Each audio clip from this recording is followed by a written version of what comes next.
پہلے تو میں نے مسلمانوں کے اخلاق سنے تھے، اب تو میں نے دیکھ بھی لیے، پر یہ بتا جب 12,000 آیا تھا جان کیوں نہیں چھڑائی؟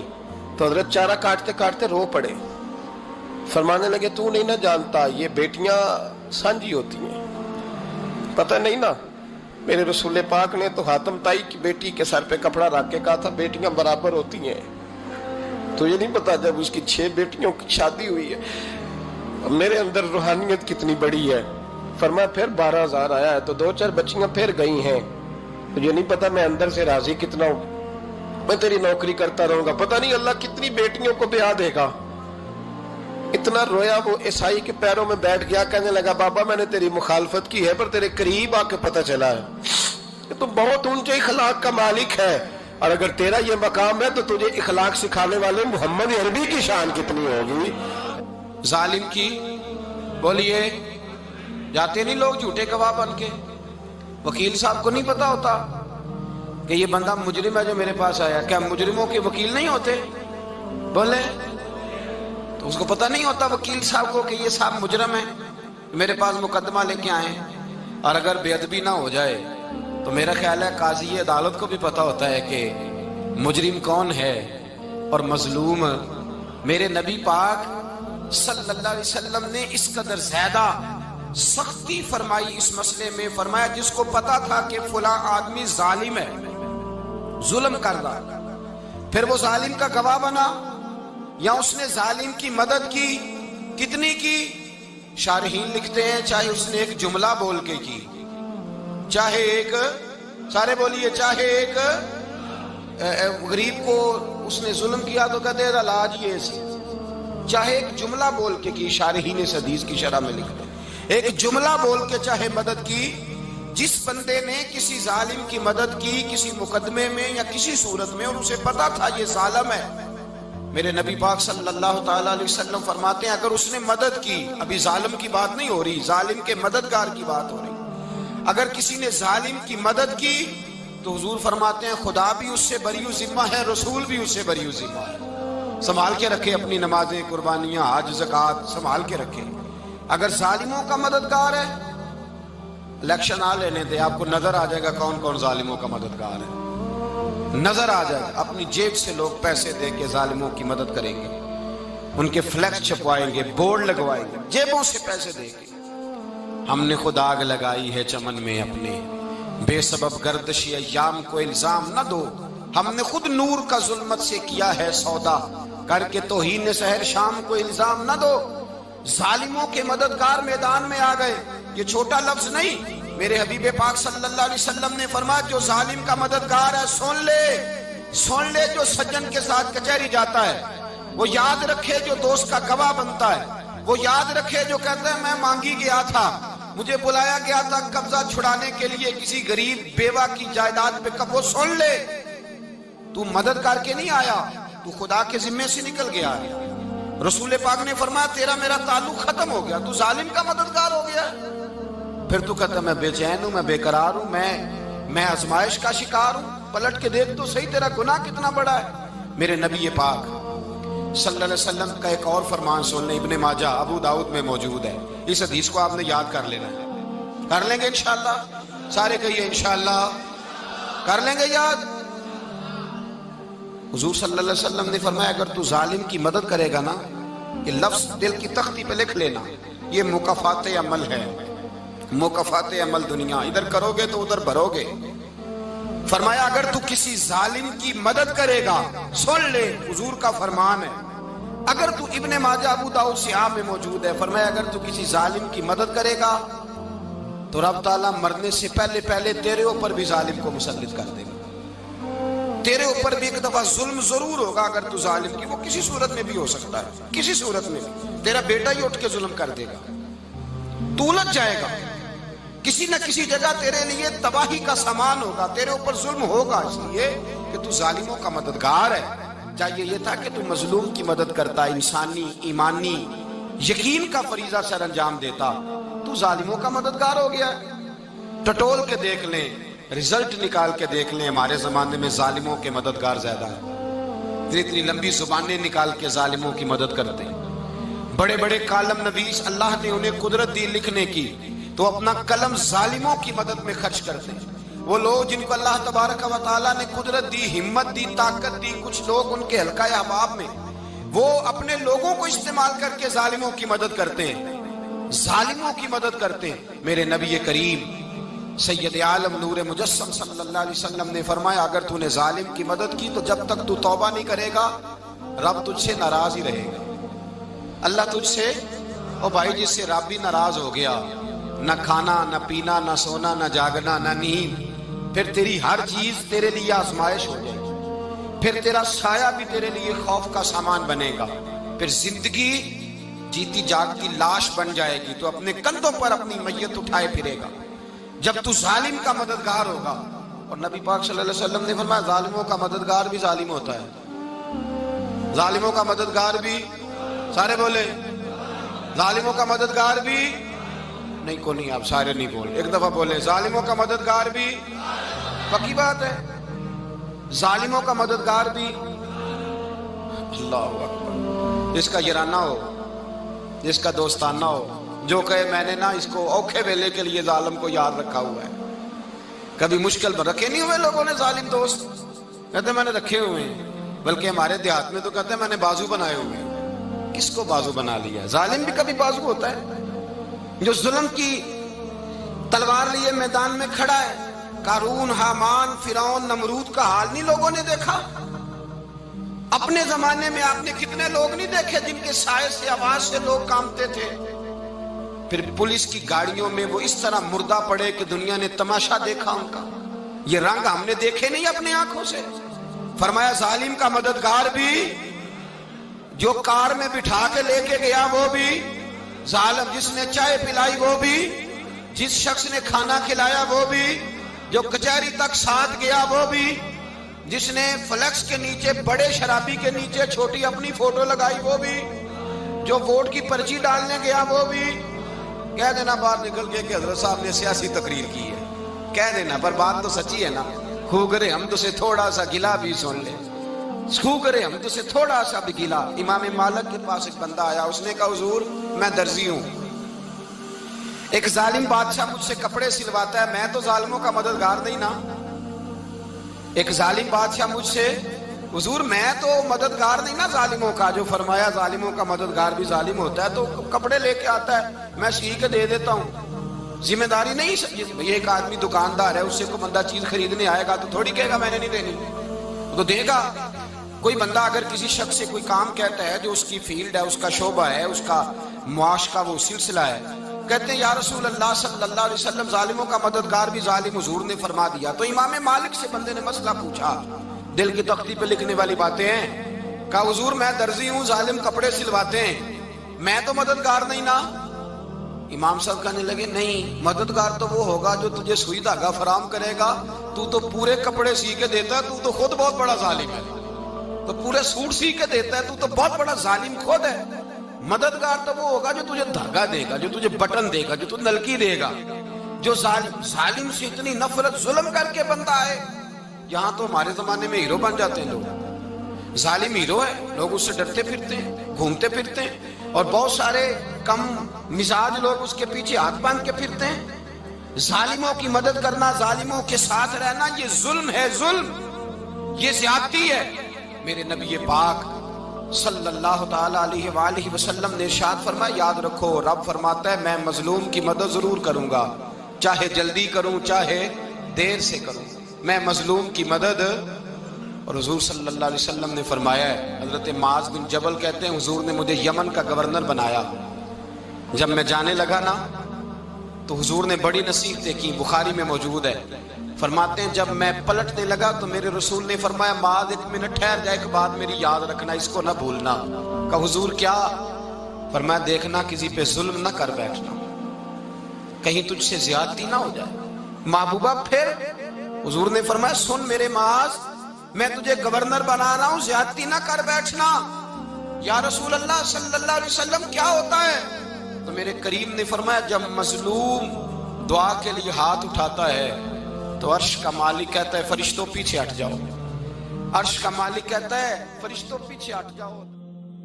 انسان زندگی میں جب جدوجہد کرتا ہے، کوشش کرتا ہے، وہ بہت سارے دنیاوی اسباب اختیار کرتا ہے، جتنی عقل اللہ نے دی ہوتی ہے اس عقل کا بھی وہ استعمال کرتا ہے، کوشش کرتا ہے کہ کچھ اچیو کر سکے زندگی میں، کچھ مقاصد کا حصول اسے میسر آئے۔ عزیز بھائیوں، ایک بات اپنے ذہن میں اچھی طرح بٹھا لیں اور لکھ لیں کہ زندگی میں جو کسی بندے کو کامیابی حاصل ہوتی ہے وہ رب تعالیٰ کی مدد سے حاصل ہوتی ہے۔ اگر رب تعالیٰ مددگار ہو تو پھر کوئی چیز بھی رستے میں رکاوٹ نہیں بنتی، اور اگر مالک کریم کو منظور نہ ہو تو انسان بہترین سیاستدان ہو، اچھا ایڈمنسٹریٹر ہو، اس کا ذہن بڑی وسعت رکھتا ہو، بڑی اچھی پلاننگ کرنا جانتا ہو، سارا کچھ ہو، تو بندہ ناکام ہو جاتا ہے۔ مسلمانوں کو جتنی کامیابیاں ملیں ان کا پس منظر صرف اتنا تھا کہ اللہ تبارک و تعالیٰ نے اپنے بندوں کی مدد فرمائی، اور اب تعالیٰ نے قرآن مجید میں اس حقیقت کا بیان کیا، فرمایا بل اللہ مولاکم، فرمایا بلکہ اللہ تمہارا مولا ہے، وَهُوَ خَيْرُ النَّاصِرِينَ، اور وہ بہترین مددگار ہے۔ وہ جو رب تمہارا مولا ہے وہ بہترین مددگار ہے، اور اگر وہ مدد کرے تمہاری، سورہ آل عمران میں آگے جا کے ارشاد فرمایا اگر اللہ مدد کرے تو پھر تم پر کوئی غالب نہیں آ سکتا، اور اگر وہ تمہاری مدد چھوڑ دے تو پھر کوئی تمہاری مدد کر سکتا، کوئی مدد نہیں کر سکتا۔ بدر کی جنگ بھی اور فتح مکہ بھی رمضان المبارک میں ہوا ہے۔ میں دونوں پر غور کر رہا تھا تو ایک نیا مضمون میرے ذہن میں آنے لگا۔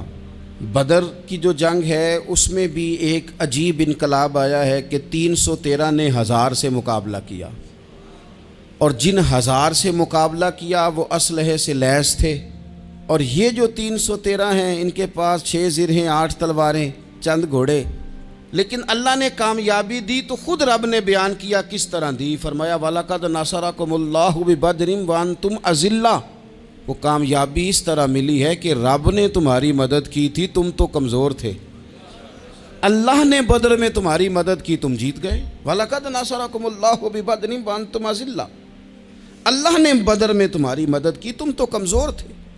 پھر فتح مکہ نصیب ہوئی تو اس میں بھی بہترین منصوبہ بندی نبی پاک علیہ السلام نے فرمائی، بہترین حکمت عملی حضور نے اپنائی، لیکن ہمیں جو اللہ رسول نے بات سمجھائی وہ کیا ہے؟ اذا جاء نصر اللہ والفتح، فرمایا جب اللہ کی مدد آئی اور فتح نصیب ہو گئی۔ یہ اللہ نے مدد فرمائی تمہاری، یہاں بھی فتح مکہ بھی اللہ کی مدد سے، جنگ بدر بھی اللہ کی مدد سے۔ وہ جو مدد ہے اللہ تعالیٰ کی، جب وہ ہم یہ کرتے ہیں کہ ہم اپنی ساری زندگی سیاست کی نظر کر دیں، ہماری سیاست صرف ملک میں نہیں ہوتی، ہماری سیاست خاندان میں بھی ہوتی ہے، ہم گھر کے اندر بھی سیاست کرتے ہیں، ہم کسی خاص طریقے سے لوگوں کو اپنے پیچھے چلانا چاہتے ہیں، ہم ایک خاص اسلوب اختیار کرتے ہیں کہ لوگ ہمارے پیچھے چلیں۔ اس کا نقصان ہمیں یہ ہوتا ہے کہ سیاست جو ہوتی ہے یہ شطرنج کے ہیر پھیر کی طرح ہوتی ہے، تو اس کے راز بڑی جلدی کھلنے لگ جاتے ہیں، پتہ چل جاتا ہے کہ بندہ مخلص نہیں تھا، سیاست کر رہا تھا، طریقے سلیقے سے اس نے جوڑ کے رکھا ہوا تھا۔ ہم ہر جگہ سیاست کے بل بوتے پر چیزوں کو لے کے چلنا چاہتے ہیں، سیاستیں ناکام ہو جاتی ہیں، سیانے لوگ فیل ہو جاتے ہیں، بچتا صرف وہی ہے جس کے پیچھے رب تعالیٰ کی مدد شامل حال ہوتی ہے۔ اپنی زندگی کے اندر ہم جو کچھ بھی کر رہے ہیں، جس شعبے سے بھی ہمارا تعلق ہے، آج ہم نے اس بات پہ غور کرنا ہے کہ پہلے تو یہ غور کر لیں کہ جو کام ہم کر رہے ہیں کیا وہ کام ایسا ہے کہ اس میں اللہ کی مدد ہمیں ملے گی؟ اگر آپ کوئی معاذ اللہ ناجائز کام کر رہے ہیں، فعل حرام کا ارتکاب کر رہے ہیں، تو اس میں تو مدد الہی آئے گی نہیں۔ پہلے تو یہ دیکھیں جو کر رہے ہیں وہ کام مدد الہی والا ہے، اور اگر اللہ تعالیٰ کی مدد والا وہ کام ہے پھر اس پر غور کریں کہ کیا ہم نے مالک سے مدد کا سوال کیا ہے، ہمیں مدد میسر آ رہی ہے۔ وہ میں نے بزرگوں سے ایک بات سنی تھی، وہ بڑی یاد رہ گئی۔ وہ فرمایا کرتے تھے قابلیت بھی بڑی چیز ہے لیکن قبولیت سب سے بڑی چیز ہے۔ قابل ہونا بھی بڑی بات ہے لیکن زیادہ بڑی بات یہ ہے کہ اس کی بارگاہ میں قبول بھی ہے کہ نہیں۔ اپنی زندگی میں اللہ کی مدد کی طرف بڑھیں،